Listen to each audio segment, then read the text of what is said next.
다 이루어진 사실을 받아들이는 지혜.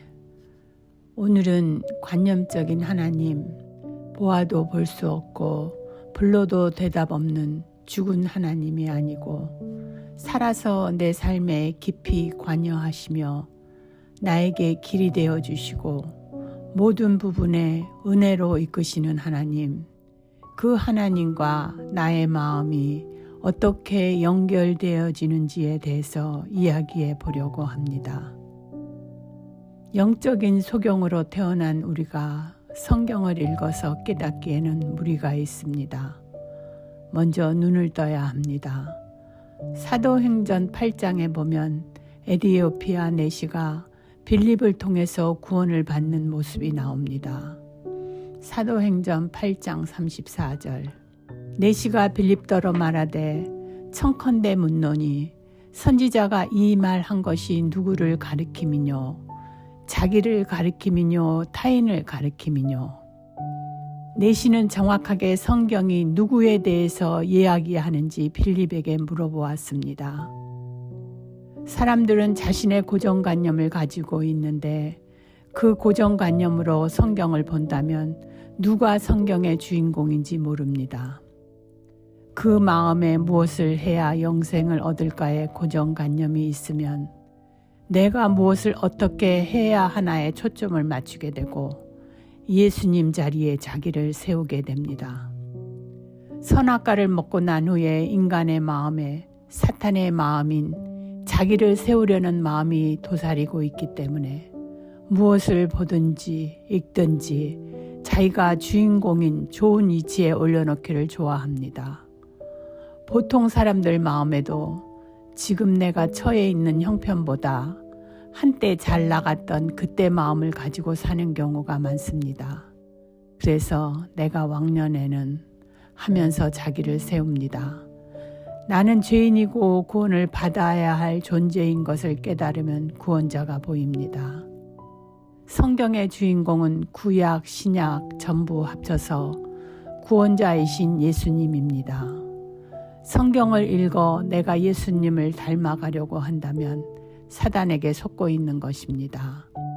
예수님이 계셨던 당시 종교 지도자들, 바리새인들, 그리고 서기관들 모두 예수님을 배척하고 예수님의 영생의 은혜를 입지 못했습니다. 내가 구원을 받아야 할 존재인 것만 깨달아도 구원자이신 예수님을 만날 수 있는 길로 하나님이 이끌어 주실 것입니다. 사도행전 8장 35절. 빌립이 입을 열어 이 글에서 시작하여 예수를 가르쳐 복음을 전하니. 고린도전서 1장 21절. 하나님의 지혜에 있어서는 이 세상이 자기 지혜로 하나님을 알지 못하는 거로 하나님께서 전도에 미련한 것으로 믿는 자들을 구원하시기를 기뻐하셨느니라. 스스로는 이 복음을 깨달을 수가 없지만 먼저 죄사함을 받은 사람을 통해서 믿음을 전달받을 수 있습니다. 마음에 이루어지는 믿음은 이론적으로 배우는 것이 아니고 믿음으로 살아온 사람에게서 마음으로 전달받을 때 이론이 아닌 믿음으로 전달받을 수 있습니다. 신앙은 이론이 아닌 믿음을 전달받아야 하는데 믿음으로 하나님과 연결되어 살아본 삶이 아닌 지식으로 배우면 이론에 불과해서 믿음을 배울 수가 없습니다. 본인도 할 수 없는 것들을 이론으로 가르치는 종교 지도자들도 많이 보게 됩니다. 이론은 배워도 믿음은 배울 수가 없습니다. 특히 신앙은 이론으로 남으면 죽은 신앙입니다. 마가복음 12장 27절. 하나님은 죽은 자의 하나님이 아니요 산 자의 하나님이시라. 너희가 크게 오해하였도다 하시니라. 이 복음을 크게 생각해보면 아담인 후손인 모든 인간은 하나님과 떨어진 죽은 자로 태어납니다. 선악과를 먹으면 정령 죽으리라는 말씀처럼 하나님과 우리 사이는 생각이 차이로 끊어졌습니다.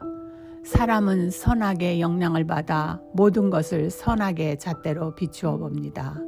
이사야 55장 8절 9절. 여호와의 말씀은 내 생각은 너희 생각과 다르며 내 길은 너희 길과 달라서 하늘이 땅보다 높음 같이 내 길은 너희 길보다 높으며 내 생각은 너희 생각보다 높으니라. 사람들도 서로 사랑해서 결혼을 하지만 생각의 차이로 이혼을 하는 경우를 많이 봅니다. 이혼을 하면 관계가 끊어지죠. 서로 맞추어 살려면 두 사람 중에 한 사람이 생각을 버리고 다른 상대의 생각을 받아들이면 같은 마음으로 살 수 있습니다.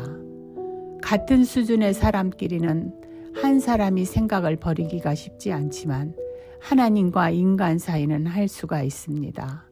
내가 조금만 마음을 낮추고 창조주이신 하나님의 말씀을 받아들이면 생명을 얻을 수 있습니다. 죽고 사는 문제 앞에 마음을 낮추고 믿음으로 말씀을 받아들이면 영생을 얻을 수 있습니다. 장미꽃이 나무에서 잘려져 며칠이 지나면 시들어지는 것처럼 인생이 70이요 강건하면 80이라고 했는데 하나님을 떠난 인간이 생명을 다시 얻을 수 있는 길은 예수님이 십자가에서 나의 죄를 대신해 돌아가신 사실, 그래서 나의 죄가 없어진 이 사실을 받아들이는 것만이 영생을 얻을 수 있는 길입니다.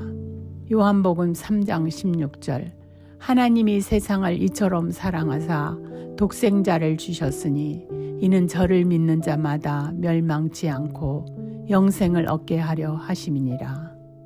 요한복음 3장 17절 하나님이 그 아들을 세상에 보내신 것은 세상을 심판하려 하심이 아니요 저로 말미암아 세상이 구원을 받게 하려 하심이라. 구원자이신 예수님이 하신 말씀을 믿음으로 받아들여서 모든 사람의 죄를 위하여 십자가에서 죄값을 지불하심으로 내가 천국 갈 수 있도록 이루어 놓으신 이 사실을 믿고 더 이상 죄인이 아닌 의인으로 하나님 앞에 서시는 여러분이 되기를 바랍니다.